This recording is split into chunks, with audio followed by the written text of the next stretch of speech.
Good morning to all. Welcome to TSN school. हम पढ़ रहे हैं कक्षा 10 हिंदी व्याकरण का पाठ्यक्रम। आज का हमारा विषय है मुहावरा और आज के इस कक्षा में हम मुहावरे संबंधी जानकारी प्राप्त करेंगे। तो सबसे पहले तो हमें ये जानना है कि हिंदी में मुहावरे किन्हें कहा जाता है ना। सबसे पहले तो हमें ये जानना होगा कि मुहावरे का अर्थ क्या होता है और हिंदी में मुहावरे का किस प्रकार प्रयोग किया जाता है, मुहावरा कहाँ किने जाता है, सामान्य अर्थ में मुहावरे का क्या अर्थ है और विशेष अर्थ में या लाक्षणिक अर्थ में मुहावरे का क्या अर्थ होता है। वैसे तो जो मुहावरा जो शब्द है वो अरबी भाषा से लिया गया है, जिसका अर्थ होता है बातचीत करना या उत्तर देना। किस भाषा से लिया गया है? अरबी भाषा से, जिसका क्या अर्थ होगा? बातचीत करना या उत्तर देना। लेकिन मुहावरा जो हम कहें कि मुहावरा आखिर में होता क्या है, अगर आप कहेंगे कि मुहावरा क्या होगा, बातचीत करना होगा, नहीं, मुहावरा क्या है? एक वाक्यांश होता है। वाक्यांश मतलब वाक्य का एक अंश होता है मुहावरा। वाक्यांश का अर्थ समझ रहे हो? वाक्य का एक अंश। वाक्य का एक अंश जब अपने सामान्य अर्थ को छोड़कर किसी विशेष अर्थ को प्रकट करता है। क्या है? जो अपने साधारण या सामान्य अर्थ को छोड़कर किसी विशेष अर्थ को प्रकट करता है तो उसे हम क्या कहेंगे? मुहावरा कहेंगे। अब इसको हम उदाहरण के आधार पर समझेंगे। उदाहरण जैसे मैंने एक एग्जाम्पल दिया, एक उदाहरण दिया, अपनी खिचड़ी अलग पकाना। तो इसका अर्थ, सामान्य अर्थ क्या हुआ कि मतलब खिचड़ी अलग ही पका रहा है, यानी अपना जो खाना है वो अलग पका रहा है। लेकिन अगर हम इसका साधारण अर्थ के बदले इसका लाक्षणिक या विशेष अर्थ की बात करें तो अपनी खिचड़ी अलग पकाने से मतलब है मिलजुल कर नहीं रहना, है ना। क्या होगा इसका लाक्षणिक अर्थ? जो होगा लाक्षणिक मतलब लक्षण के आधार पर इसका क्या अर्थ निकालेंगे हम, इसका जो विशेष अर्थ हम निकालेंगे वो ये होगा, जो मिलजुल कर नहीं रहता है, इसका मतलब वो अपनी खिचड़ी अलग पका रहा है। ठीक है, एक दूसरे एग्जाम्पल से, दूसरे उदाहरण से समझते हैं। तारे गिनना, है ना। तारे गिनने का अगर हम सामान्य अर्थ देखें तो तारे गिनना मतलब आसमान में क्या तारे गिनते हैं 1 2 3 4? नहीं ना। इसका विशेष अर्थ क्या होगा? चिंता के कारण नींद ना आना। मतलब इतना सोच रहे हैं कि अगर हमें सोचते सोचते कह दे कोई कि आकाश में तारे भी गिन लो तो हम इतनी चिंता में मग्न हैं कि हमारा ध्यान ही नहीं हो। तो चिंता के कारण नींद ना आना, ये इसका विशेष अर्थ हुआ और इन्हीं को हम क्या कहते हैं? मुहावरा कहते हैं, है ना। तो अब आपकी जो पाठ्य पुस्तक है उसमें देखिए, जब कोई वाक्यांश अपने सामान्य अर्थ को छोड़कर किसी विशेष अर्थ में रूढ़ हो जाता है, रूढ़ हो जाना मतलब उसमें शामिल हो जाता है, उसे मुहावरा कहा जाता है। मुहावरे शब्द को चुटीला और एवं प्रभावी बनाते हैं। जो मुहावरा है वो भाषा को क्या बनाता है? प्रभावी बनाता है, आकर्षक बनाता है ना। तो और जो मुहावरे हैं वो उससे जो पाठक है, जो पढ़ने वाला है ना, उसको अपनी ओर आकर्षित करता है। जो मुहावरे, जो विशेष अर्थ में जिन मुहावरों का हिंदी में प्रयोग करते हैं, वाक्यांशों में जिनका प्रयोग करते हैं ना, उससे जो पाठक, जो पढ़ने वाला है, उसको अपनी ओर आकर्षित करने का काम करता है और अपनी जो रचनाएं हैं उनको भी आकर्षक बनाता है, अधिक प्रभावी बनाता है। मुहावरे के मूल रूप में परिवर्तन नहीं किया जा सकता। मुहावरा क्या है? इसके मूल रूप में कोई परिवर्तन नहीं किया जा सकता। मतलब मुहावरा जैसे लिखा आपे से बाहर होना, है ना, इसके मूल रूप में कोई परिवर्तन नहीं किया जा सकता, लेकिन इसके लिंग, वचन और क्रिया में परिवर्तन हो सकता है। कैसे हो सकता है? जैसे इसका एग्जाम्पल देखो, जैसे नीतू के हाथ से प्लेट, आपे से बाहर होना मतलब बहुत क्रोधित होना। इसका वाक्य प्रयोग जब हम करेंगे ना, जब हम इसका प्रयोग करेंगे वाक्य प्रयोग, तब हम इसको लिंग, वचन, क्रिया के अनुसार बदल सकते हैं। अगर स्त्रीलिंग है तो स्त्रीलिंग के अनुसार बदल सकते हैं और पुल्लिंग है तो पुल्लिंग के आधार पर भी इसको बदल सकते हैं। तो क्या कहेंगे हम? जैसे नीतू के हाथ से प्लेट टूटने पर माँ आपे से बाहर हो गई। अब हमने ये नहीं लिखा आपे से बाहर होना, माँ प्लेट टूटने पर माँ आपे से बाहर होना, ऐसे नहीं, हमने लिंग वचन के आधार पर इस जो मुहावरा था इसको परिवर्तित कर दिया, लेकिन इसके मूल रूप को नहीं परिवर्तित किया, सिर्फ इसकी लिंग वचन और क्रिया के अनुसार इस वाक्य में परिवर्तन किया। ऐसे ही अगर हम ये कहें पिताजी, है ना, अगर जैसे हम कहेंगे नीतू के हाथ से प्लेट टूटने पर पिताजी आपे से बाहर हो गए, माताजी के लिए क्या लिखा, हो गई, और पिताजी के लिए क्या लिखा, बाहर हो गए। मतलब वचन और लिंग के आधार पर इसमें परिवर्तन हो सकता है। इसलिए हम क्या कहेंगे कि जो मुहावरों का प्रयोग हिंदी में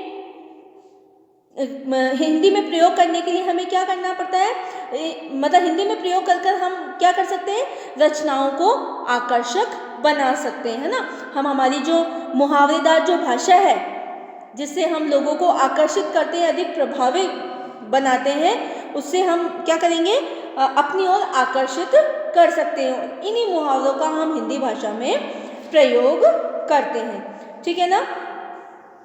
और मुहावरे में क्या है, इसमें वाक्य वही है, केवल मुहावरे का प्रयोग करना। मतलब क्या कह रहा है कि जो मुहावरे हैं उसमें जो वाक्यांश है, वाक्यांश जो है उसमें हमने जो वाक्य लिया है, ठीक है, क्या कह रही हूँ मैं, जिसमें हमने जो वाक्य लिया है ना, वो वाक्य के आधार पर हम उस मुहावरे के लिंग वचन को क्या करेंगे, बदल सकते हैं। तो जो मुहावरे हैं उसका प्रयोग मतलब करते समय हमें किन किन बातों का ध्यान रखना चाहिए, ये भी हमें मालूम होना चाहिए कि जो मुहावरे का जब हम प्रयोग करेंगे, उन मुहावरे का प्रयोग करते समय हमें किन किन बातों का ध्यान रखना चाहिए। सबसे पहली बात ध्यान रखने वाली जो बात है, इसका हमें साधारण अर्थ ना लेकर एक लाक्षणिक या विशेष अर्थ लेना होता है, ठीक है ना। दूसरी बात हमारी क्या है कि मुहावरा एक वाक्यांश होता है, इसका स्वतंत्र रूप से प्रयोग नहीं किया जा सकता। इसको प्रयोग में लाने के लिए कहीं ना कहीं हमें इसको वाक्य में जोड़कर लिखना पड़ता है। हम जब वाक्य प्रयोग करते हैं ना किसी को समझाने के लिए, मुहावरा तो क्या है, वाक्य का एक अंश है, इसीलिए तो हम इसका वाक्य प्रयोग करते हैं, ताकि हम उस वाक्य के आधार पर समझ सकें कि ये मुहावरा किस बात के लिए प्रयुक्त किया गया है, ठीक है। इसके बाद तीसरी बात क्या थी, वाक्य में लिंग वचन के अनुसार परिवर्तन हो सकता है। इसके अलावा इसके मूल रूप में कोई परिवर्तन नहीं किया जा सकता। क्या होगा, जो मुहावरे हैं उसके मूल रूप में कोई परिवर्तन नहीं किया जा सकता। इनके मूल रूप के स्थान पर इनके जो पर्याय हैं उनका भी हम प्रयोग नहीं कर सकते। जैसे अगर अग्नि का, जैसे आग का अग्नि, तो हम ये तोड़ेंगे या अग्नि बबूला होना, आग बबूला होना ही लिखेंगे ना।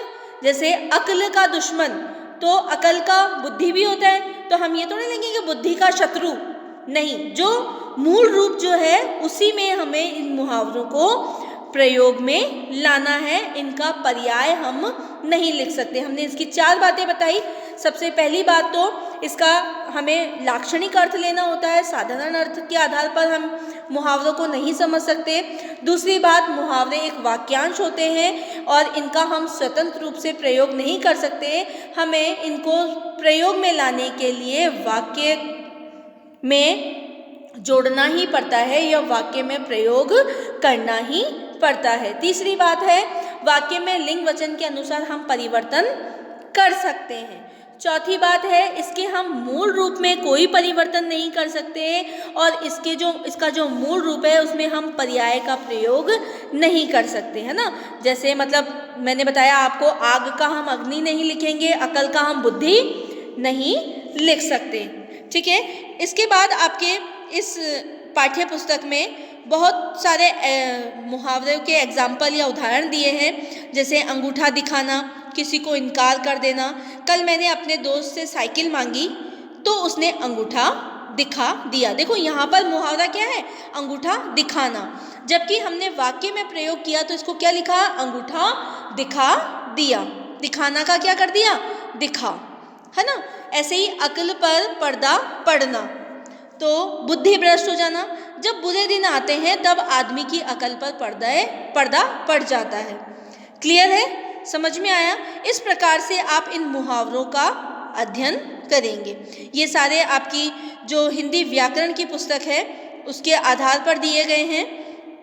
इसके अलावा आपकी जो पाठ्य पुस्तक के आधार पर भी कुछ मुहावरों को इसमें लिखा गया है। जो स्पर्श बुक में जो मुहावरे प्रयुक्त हुए हैं, जैसे आपा खोना, ठीक है ना, इसका मैंने बताया था ना, आपे से बाहर होना या आपा खोना, अंधियारा मिटना, मंत्र लगना, घर जलना, ये सब क्या है?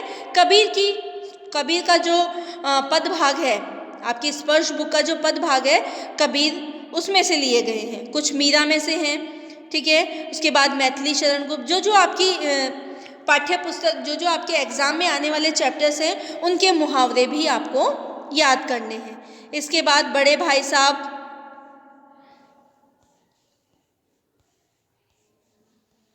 है ना, तंतारा वामीरो कथा,